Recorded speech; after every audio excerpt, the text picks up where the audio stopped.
For 2 years, our nation has been combating the COVID-19 pandemic, which has tragically claimed the lives of hundreds of thousands of Americans. Families across eastern North Carolina have adapted their daily routines to combat this public health crisis, which has overwhelmingly targeted seniors and those with pre-existing conditions and comorbidities. There is, however, another devastating reality that has failed to make headlines: fentanyl is killing more young Americans than COVID-19. For the first time in the history of the United States, our nation surpassed 100,000 overdoses in a 12-month period. Of those 100,000 overdose fatalities reported from April 2020 to April 2021, over 64,000 deaths were due to fentanyl, a synthetic opioid that is 80 to 100 times stronger than morphine. Disturbingly, fentanyl has quickly and quietly become the leading cause of death among adults ages 18 to 45.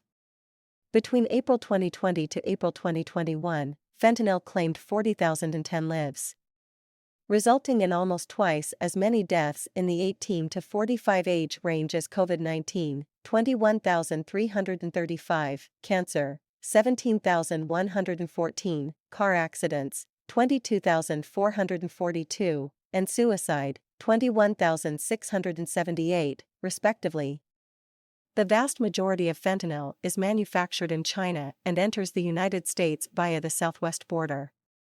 In fact, the Drug Enforcement Agency reports that an astounding 80% of fentanyl in America comes into our country through the U.S.-Mexico border.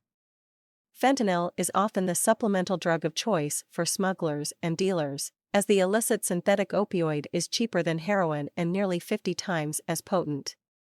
It doesn't just stop at pure fentanyl.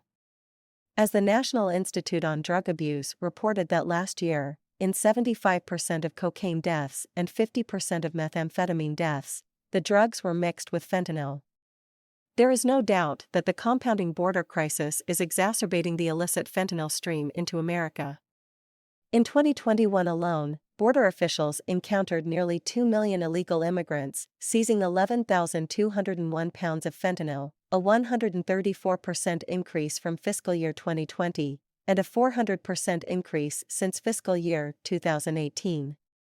Border Patrol officers have reported that while fentanyl seizures are up, the price of fentanyl on the street has dropped 50%, indicating a serious influx in supply.